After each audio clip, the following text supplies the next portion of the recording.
It's going to be a good one tonight, Metal Summoners, and I'll tell you why. Because first and foremost, you're right here starting off your holiday season as well as your weekend in the middle of the week, just the way we like it. Back on your island of misfit toys, myself and Angel having a lot of fun. And the other thing that's going to make this a lot of fun too is if you guys, for all of you Metal Summoners who you watch every single week, you definitely are familiar with our music and our theme song that was designed for us by Mad Shad. But up until now, never really thought of it as much of a collaborative piece. But now, talking to the gentleman that we're going to get into tonight, based off, the music that we've heard from him and Last Forever that we're going to get to talk about, there's definitely some similarities out there when it comes to like music and intertwining and having a little bit of fun. But that's enough of us because it's all about this guy. It's all about right now. We've got Saving Phoenix joining us right now. First and foremost, brother, thank you so much for giving us some time this evening, and welcome to the Metal Summit. Excited to be on, and thanks for having me.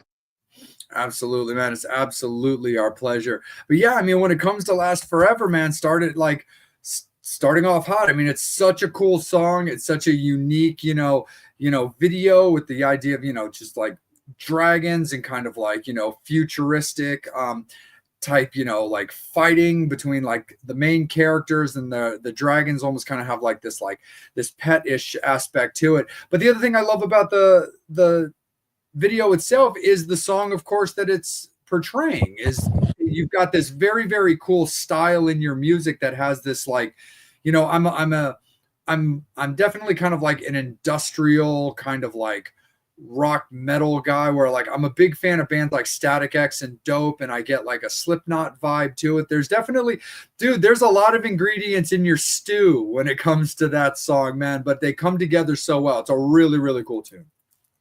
No, appreciate it. And yeah, how you said Static X too, like I rest in peace to Wayne, because he's and Dope too. The Dope singer's filling in after the passing, correct? I think on their tours and stuff. We cannot confirm or deny that.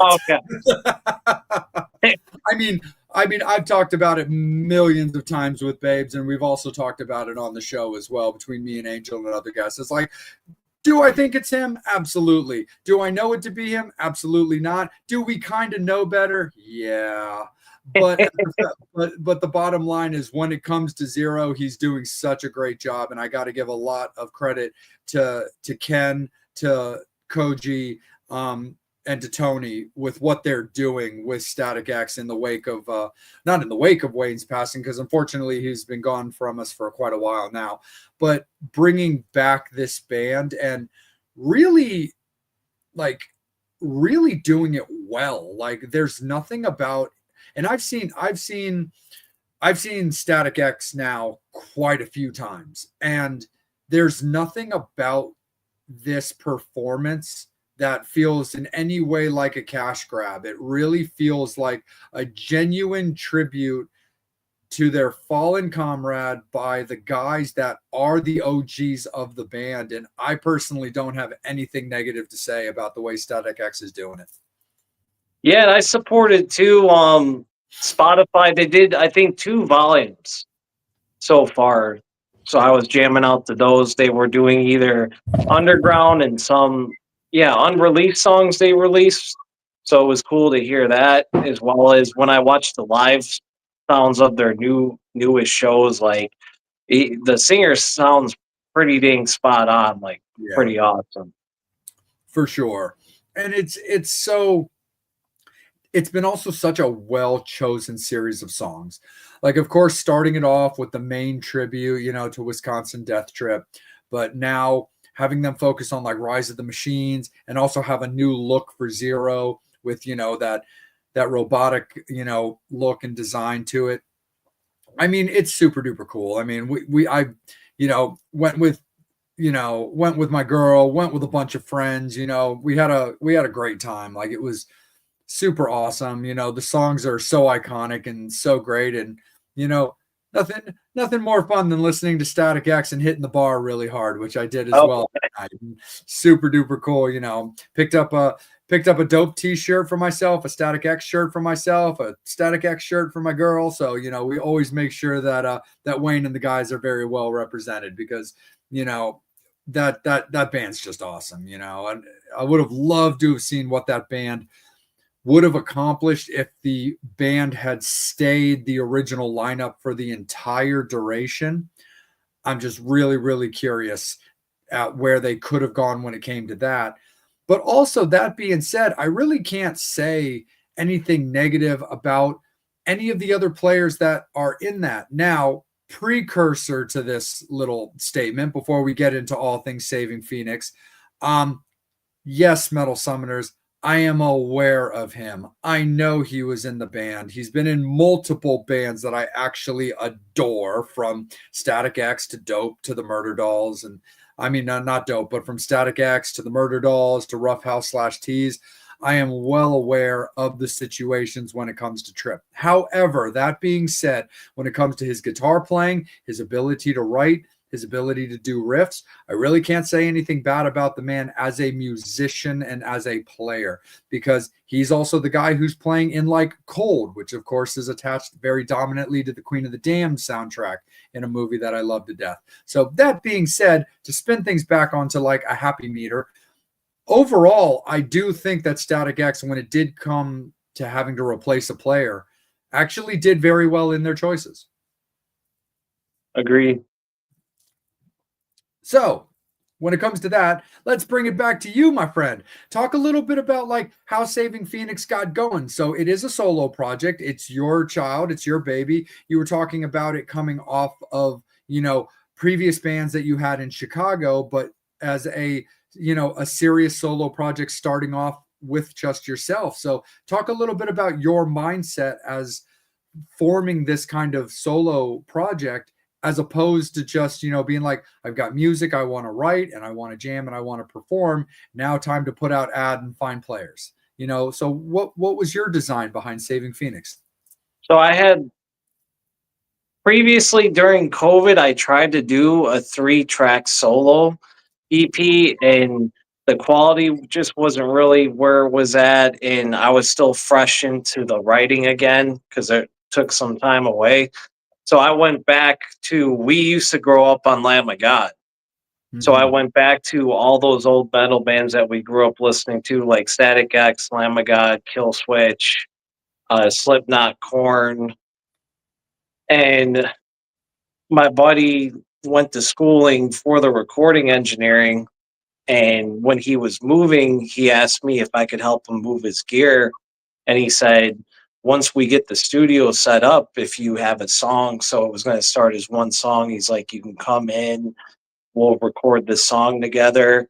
And once we did one, you just start getting addicted to the studio again, where you're like, oh, let's throw another one in. And so a couple of the songs were kind of riffs back during to the COVID, like the lockdown area, that were carried over. And then there was also a few like just fresh songs too. And Last Forever, the first track, it's like a metal love song is what it did. I wrote about my current girl. Nice. Yeah. That's awesome, man, for sure. When it came to Last Forever being, your first song, your initial single, when it came to that, was that song, not only with the fact that it hit, of course, so close to home, in fact, the closest to home that it could do, was there something about the way that song was also forming that made you really want to get behind that as the song to finish, put a video behind, and publish? Close friend. We were showing different samples, because at the time we started with just doing the guitar and the drums first. That was it.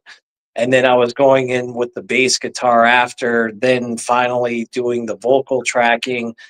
And between that song, it's almost tied with another track that we want to release in the future. But that was kind of the close friend favorite, like, suggestion on, hey, if you're gonna release your first track, a lot of people recommend it to be that one. Nice. Very, very cool. And because it is a song, you know, about your girlfriend, and a personal life song like that, when it came to the music video where you do have the male and female characters, was that always kind of a plan for how you were designing the music video? Did you want to have those two male and female counterparts? Yeah, it came together really well because we gave some independent people a chance. Like that's the beauty thing too about Facebook is you can find so many talented people, whether music, video people, um, and we just kind of threw ideas because the original idea was just a robot aspect and then kind of like something in space, and then they did like a scan of me and her, and then she loves dragons like Game of Thrones, House of Dragons. So we just kind of both chipped in, and once we gave the idea and he started sending us the sample, we're like, oh, this is looking freaking awesome, run with it. So it very happy with the final product. um and I probably would use them again. I'd probably definitely use them again for another video. Nice. And before I kick it over to Angel, being that you kind of say it that way, just kind of got me thinking, would you necessarily be against the idea of having some specific characters that are associated with saving Phoenix? You know, where like you've got Iron Maiden, you know, with Eddie, and you've got, you know, Vic Rattlehead with Megadeth, and you have bands that do have, like, for lack of a better term, mascots.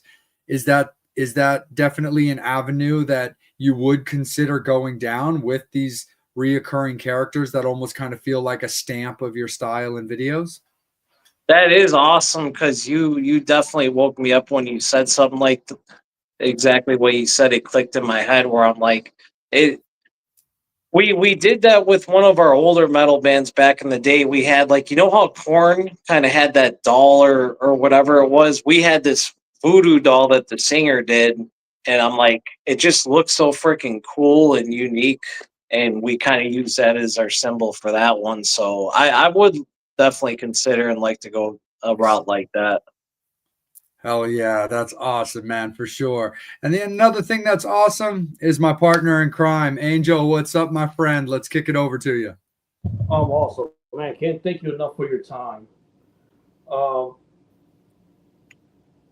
Looking at the video, I'm like, damn. I mean, it looks like a big budget video. I mean, that's how they did it back when they had record labels and budgets.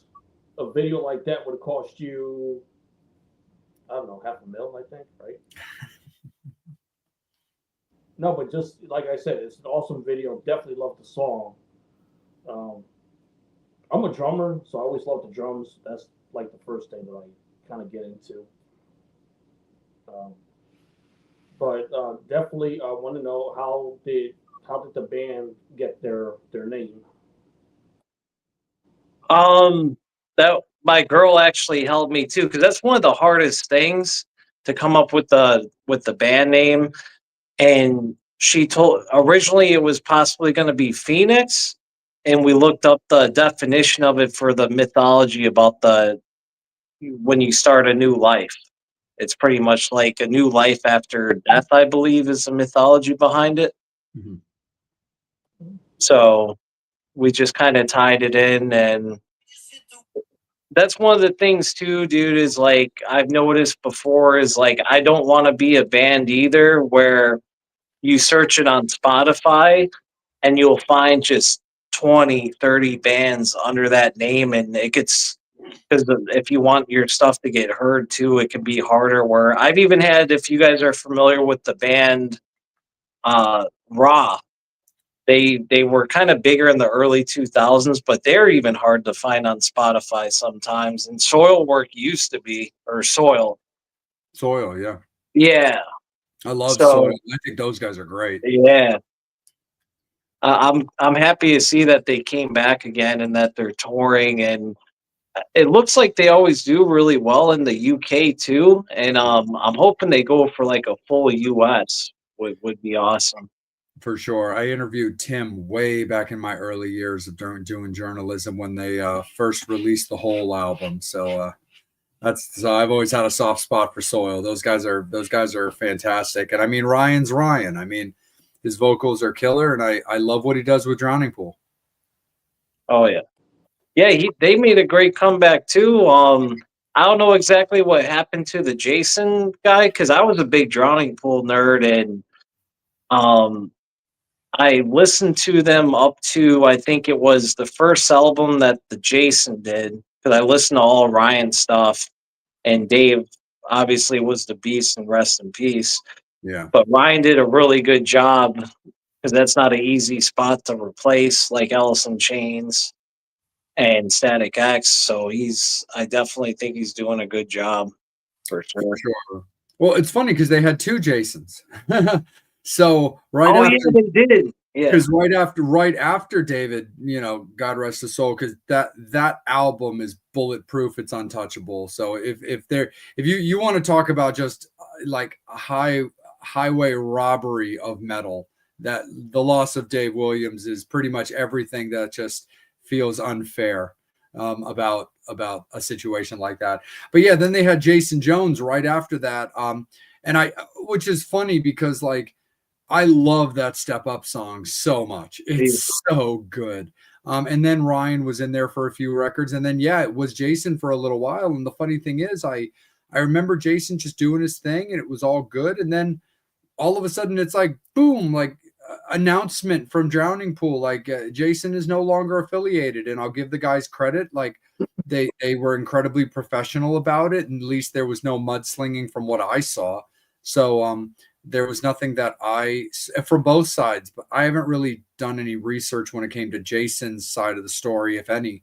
But the clickbait websites, they love that shit. So I've seen nothing. I've seen nothing from like Blabbermouth or Loudwire or any of those websites that have anything to say about like Jason, dishing the dirt all over how we got fired from Drowning Pool and fuck those guys, or Drowning Pool, accuses Jason of stealing from the band fund or whatever. See, now we're going to end up on Blabbermouth. So watch your episode tonight. Get us put there for spreading rumors.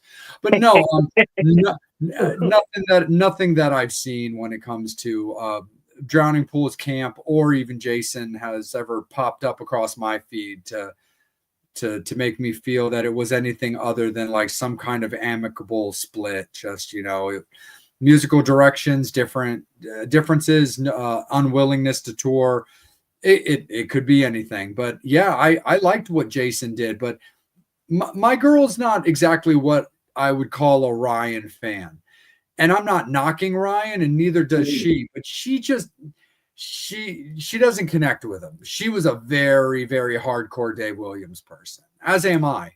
But I think because I do fancy myself a Soil fan, so just having another outlet to listen to Ryan is probably one of the reasons why I kind of look at it a little bit differently. But yeah, it doesn't float her boat, doesn't sink it either, but doesn't really float her. It's just not really her jam. But right back to you, Angel. I'm sorry, just trying out the new microphone.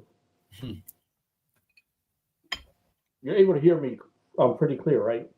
Yeah. Sound good, bro. You want to hear something funny? I forgot to turn the damn microphone on last week. Oh, God. I didn't realize that till this morning. I'm like, what did this button do? I was like, oh, I had the damn thing off last week.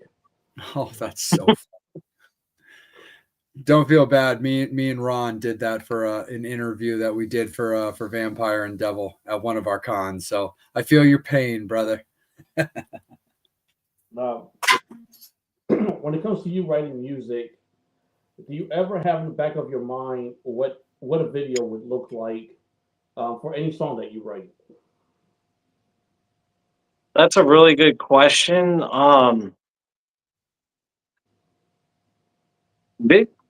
Not really a video in mind.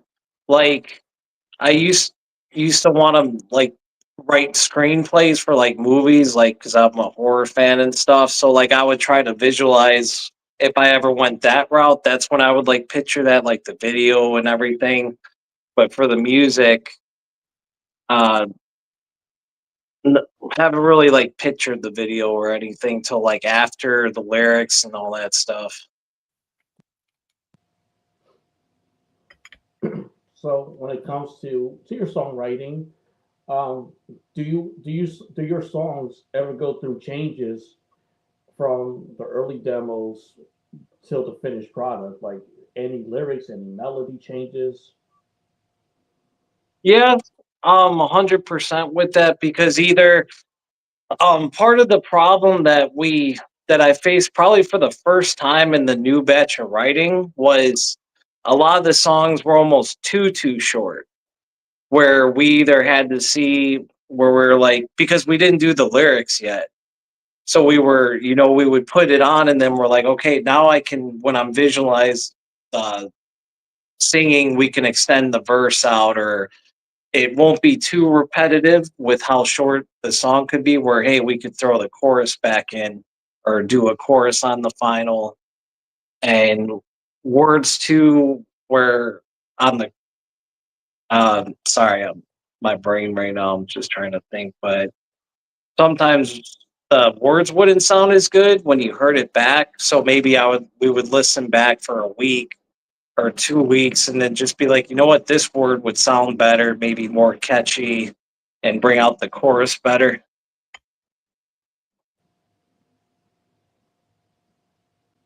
Awesome, Jay. I'm gonna kick it right back up to you.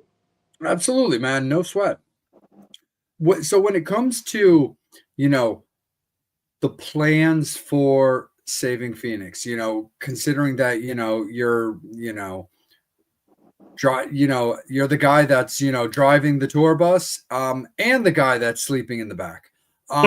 Is what's your current like just kind of basic idea for the band? So, of course you mentioned off the air, so we can get into that as well. Like, plans for like an EP and more music when it comes to that. I can imagine that the idea of playing out is something that is in your overall kind of like plans for the band.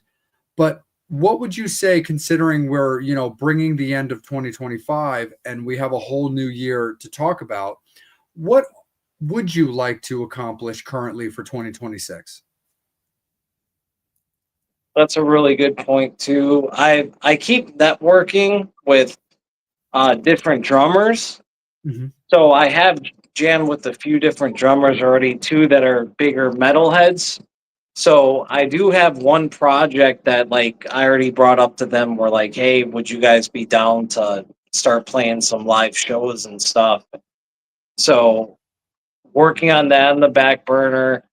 There's two other tracks currently right now that have the vocals already. So we were just working on the mixing and doing some small touch ups. Mhm. And it's supposed to be 5 tracks total. The other two tracks were a little bit more softer to where I was open to bringing on a guest vocalist too because I've been Okay. networking with some singers too. So possible guest vocalists on 2 tracks. Nice. When when it comes to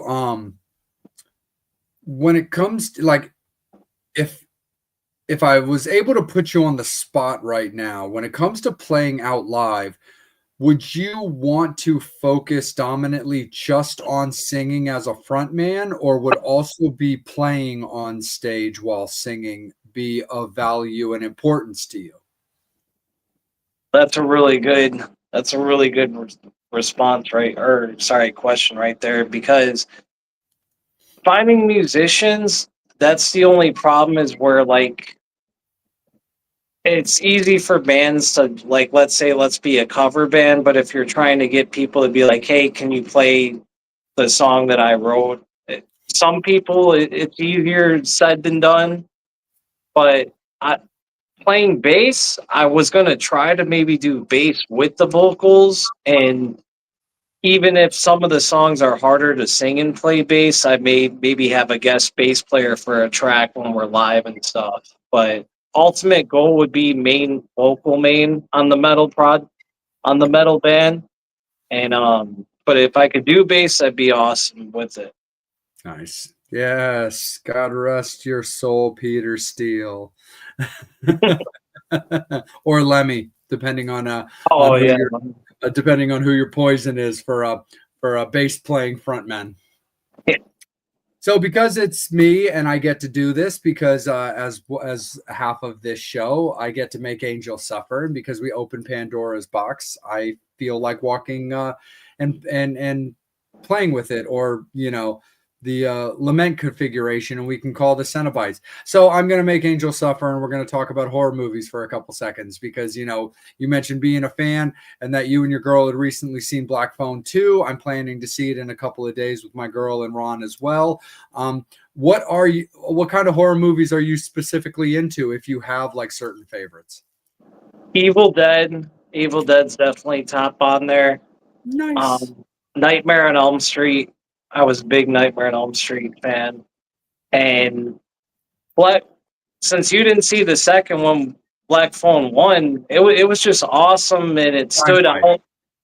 Yeah, it stood out. And one thing, like in my generation, I would say, is Jigsaw, because everything was the 80s that was stuck out so much and remembered, but like it was Jigsaw as a killer, and Final Destination were the two big franchises at the time. But we can even say Scream, I guess, because Scream was in the early 90s for Ghostface. I love Scream movies too. For sure. Absolutely. So yeah, so Babes is a big, she's got what I call her triangle. Like Halloween, the Halloween franchise, Michael Myers, like that is her thing. That is her guy. That is her genre, like her franchise. She's also a really big Saw fan. So like whenever we do like cons and stuff and like a Saw person shows up, we take her little box set to get like a new signature on there. And also for her is Jaws. She loves Jaws. So I've been like dying for some of the cons that come through Maryland and New Jersey to bring back Richard Dreyfuss, because I've been to a couple of cons that he's been at. I've never actually gotten in line and actually like met him personally, but I know, considering that like with, the Jaws movie being 50 years old this year, there's next to nobody left from that movie for her to meet. So she's been really jonesing to meet Richard Dreyfuss, so that way she can at least get to meet somebody from that movie. But that's like her thing. Like me, like as far like just in general, like vampires are my favorite movies. Like they're just consistently my favorite movies to like watch. I'm a big like Nosferatu fan, like the old school 1922 silent film. I love that one. I thought the more recent one was fantastic. A lot of back and forth with like peers that juggle what they really thought of that movie.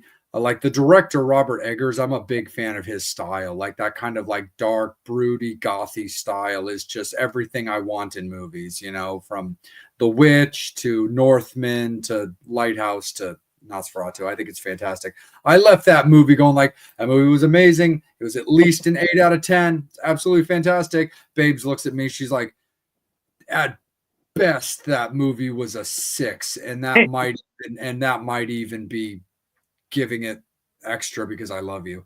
Like she wasn't down for the mustache, she wasn't down for the hair. It just she was having a hard time. That movie was crashing her motherboard a little bit, where I was just sitting there like, oh, super duper into this. But no, vampires, I'm super duper into that. I'm a big Hellraiser fan. I love the whole Hellraiser franchise. Just any that kind of like, BDSM gothic design, I think is really, really interesting. I think it was a tough, kind of painful franchise to continue watch, because they started getting so watered down, where they started coming across as just like other movies that they just kind of chucked Pinhead into to make it a Hellraiser movie. Mm-hmm. I thought the first two are genius. I personally will die on the hill for how good Hellraiser 3 is. I think that movie is so awesome. I do think the Cenobites are a little bit the Cenobites from Wish, but I liked the way that they were created, and I really, really liked the story. And the fourth movie, Bloodline, actually took a little bit of time to grow on me, but because of my love of backstory and learning about like where characters came from, it really kind of started to grow on me. But 5, 6, and 7, those ones are kind of painful. I actually personally like Hellworld a lot. The 8th one, the last one with Doug. The first one without Doug, Revelations, made me so sad. Like, I wanted to unalive myself with a cocktail umbrella. Like, it was just so sad watching that movie. The second one, Judgment, although it didn't have Doug Bradley, I thought was a massive step up. Still wasn't the greatest movie ever, but it was a super duper improvement. But on the end of this tangent, that Hulu movie they did a couple years ago with the female Pinhead, I thought was dynamite. I thought it was really, really good. And I actually met Jason Lyles recently, who played the Chatterer in that particular version, and he was super duper cool. But I love that. I've always been a big Friday the 13th fan. My first horror tattoo was Jason Voorhees, and I've always been big into like Jason, and I've always really loved that. So, but I'm also a really big like demonology fan. So like The Conjuring, Insidious, anything that I mean, frankly, the entire Conjuring universe is like up my alley. But like The Conjuring, Insidious, and then of course none like Annabelle, stuff like that. Any kind of like quality demonic possession movies, I've always been like a big fan of that kind of stuff. So I've always found those to be like really, really cool. And I just always like getting into that. Lost Boys is still my favorite vampire movie. I mean, I was going to ask you that. Yeah, if just Lost Boys, absolutely, just completely bulletproof. Like, so good. That's been my main pet project of like horror memorabilia. Is I have a Lost Boys poster that I've been chasing cast members with, and I'm 2 autographs away from it being done. Because like I do have Corey Haim's autograph, but it's on like a little like card. It's not like on my poster because I didn't have it yet. So I keep this little index card like in the frame. Edward Herrmann, who played like the father vampire, I do have him on an 8x10. Again, I didn't have the poster at the time. And the grandfather, unfortunately, had passed away before I was able to meet him. But the and same with I forget the actor's real name, but the guy who played Paul, who was the died in the holy water, he had passed away before I was able to meet him. But of everybody else who's like alive, the only people left for me to meet, I know one I'll be able to get. It's just a matter of her coming out, and the other one I'm not holding my breath. I know I'll be able to, I feel confident that I'll be able to get Diane Weist. I know she doesn't go out and about that much, but between Lost Boys and Edward Scissorhands and stuff like that, I know she does the con circuit. I think it just needs to kind of work out for her schedule and probably her willingness to travel. But unfortunately, when it comes to Star, Amy Gertz, I'm absolutely not holding my breath when it comes to that one, because she's literally married to the dude who owns the Atlanta Braves. She's worth like $5 billion now. So if anybody does not need to do the horror con circuit, it's her. But even me and my buddy had even said, if she signs on for a con that we can get to, not one that's overseas, but if she signs onto a con, we're going. We're committing. We'll buy VIP. We'll do what we have to do in order to meet her, so she can get on his DVD and she can get on my poster. So that's always like a big one for us and stuff. And there's a small part of me that's like, man, I just need some awesome con in Atlanta to do it. Just do a massive Lost Boys reunion and be like, come on, we're 5 minutes away. We're 15 minutes up the road. Jump in your limousine and just come on down to the con and stuff like that. But definitely love that. And absolutely, I love Evil Dead. I just met Billy Bryan, who most people know as the actor, the stuntman who was the Stay Puft Marshmallow Man in Ghostbusters, but he was also the pit bitch in Army of Darkness. Oh, nice. Yeah, so I got to see him for sure. But we really want to be respectful of your time, and we really, really appreciate you hanging out with us, my friend. So we're going to do a final spin around the table because we want to, of course, bring it back to you. I'm also going to kick it over to Angel shortly as well. When it comes to currently the way that you're looking at saving Phoenix, if there was something you can look at, because of course it's a different time from how we grew up with music to how music is now. But if there's something at the moment that you could look at to be like, you know what, I would really like Saving Phoenix to achieve that. Is there something that you would really like the project to achieve? Doesn't necessarily have to be like records or financial or things like that. But if there's something kind of in your opinion, in your heart, or however you look at it, that's like, man, that is an achievement that I want. Followers, I would say, but and just the chance of getting heard with like views, because TikTok, everybody told me to start getting into TikTok, and I've noticed like you do some right hashtags, and even if you just do a video of yourself jamming, like you jam to a cover, you jam to your own track. So I would say marketing, right? I would probably say learning to market better with the new generation versus how it was before. Because the last time we did some work with Pavement and had a band in Illinois, it was like Instagram and Facebook was so popping, and it seemed a lot easier versus now it seems like it's much more harder to. So Yeah. I definitely agree with you on that one, man, because it was also similar with that when it came to me and Angel. Like, you know, you do kind of the right interview at like the right time and you can get a lot of traction off of that. So I called up a friend of mine in Raven Black and she came on the show. She was great. She's been on the show more than once. Her fans are rabid. So the first time that I brought her on the show, you know, and she makes a post about doing the interview, and but all of a sudden it's like likes and follows, like everybody was following the page because, you know, they wanted to support Raven being on this show. So it definitely is that same type of thing.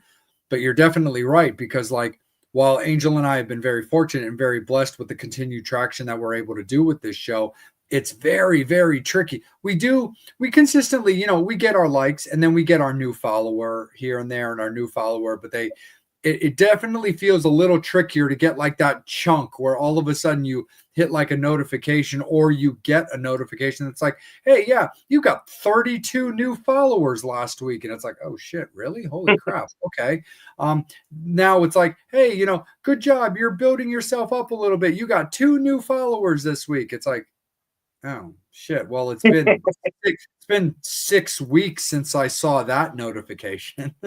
but it's all good. No, I definitely get you on that one, man, because it's definitely about like the driving and, you know, and it's definitely a different time for sure where you got to put a little bit of more foot to pavement when it comes to it. But Angel, let me kick it over to you, my friend. Anything final from yourself before we let Phoenix enjoy the rest of his day? Something final from Brian, and it's the reason why I'm wearing a leather jacket. Oh, there you go, brother. What's your poison?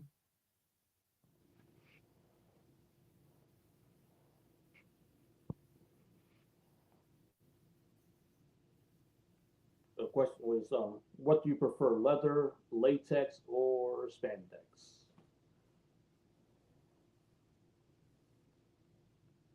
wait, was that That's for you. because it broke up for a second? Like there was a quick where I couldn't hear. Oh, sorry, brother. Yeah, the fans are interactive with this show. Go ahead, Angel. He had our fan Brian wanted to ask you a question. Oh, cool. Yep, leather, latex, or spandex. That's a good one. I would say if I had to pick, I would pick leather because I normally just rock the jeans stuff, the black jeans. Absolutely. For sure, man. Absolutely. We know that Angel, you're all about your leather pants, brother. Yeah, but I got a leather jacket too. All I got to do is do like 200 sit-ups. so I can. Ah. Is there? I wonder. Is there a term like there's that Canadian tuxedo term where it's like a jean jacket and a jean shirt and jean pants? Is there a terminology for like leather, or do we just call it Rob Halford? Good. Yeah, I haven't heard anything about just Canadian tuxedo.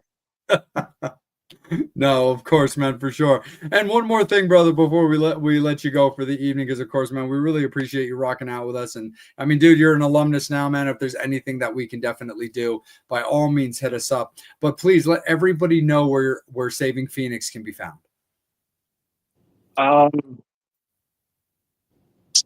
We should be on all music platforms because I always just mainly use Spotify. I know other people use Apple Music or YouTube, but we do have a couple of the music videos on YouTube, Spotify, through TuneCore distribution. It was supposed to set us on like Amazon, all that stuff. And then social media, currently right now, TikTok. We're new on TikTok, Facebook, and Instagram. Hell yeah. Absolutely, brother. Well, I really, really appreciated on behalf of myself and Angel, like we really appreciate you, man. And the biggest thing that's always super important to us is that, you enjoyed yourself this evening. You had a good time. You felt respected. You liked the questions, and in any way, shape, or form that this interview could benefit in any way to help your continued success.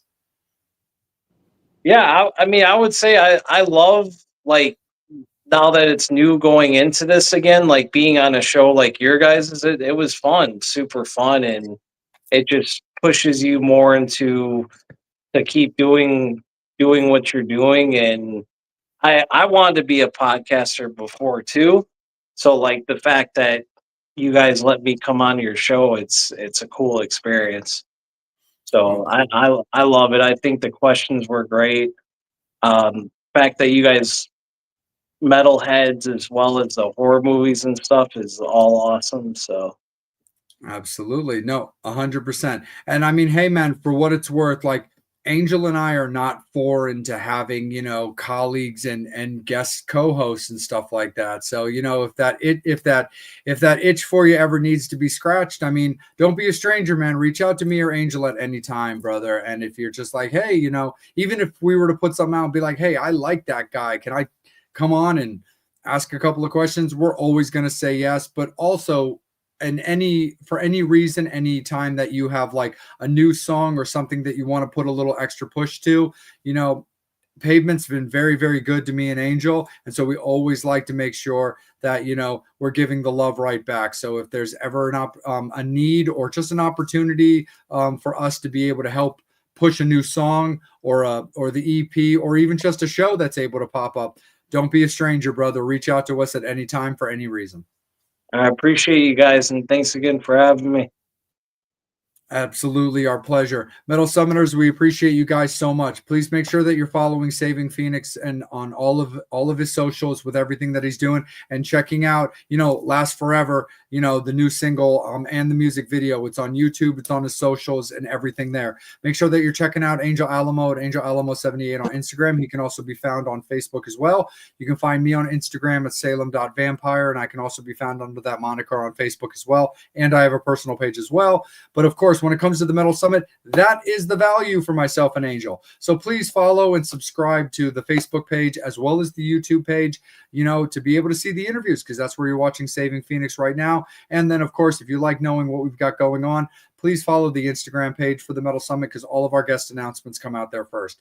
But that's going to wrap it up for right now. On behalf of myself, Angel, and of course, our guest, Saving Phoenix, we really, really appreciate you guys rocking out. Angel and I will be back in about 20 minutes with a secondary follow-up interview. We're pulling double duty with a double dose of TMS tonight. So we will be back in a little bit. But we're going to sign off for tonight. Again, make sure that you guys are following Saving Phoenix on all of his socials, so that way he feels the love and he's able to do everything that he can for you guys to put out new music and get out there and do some shows for you guys. But take care, be good to each other, have yourselves a great rest of your weekend, and we'll see you guys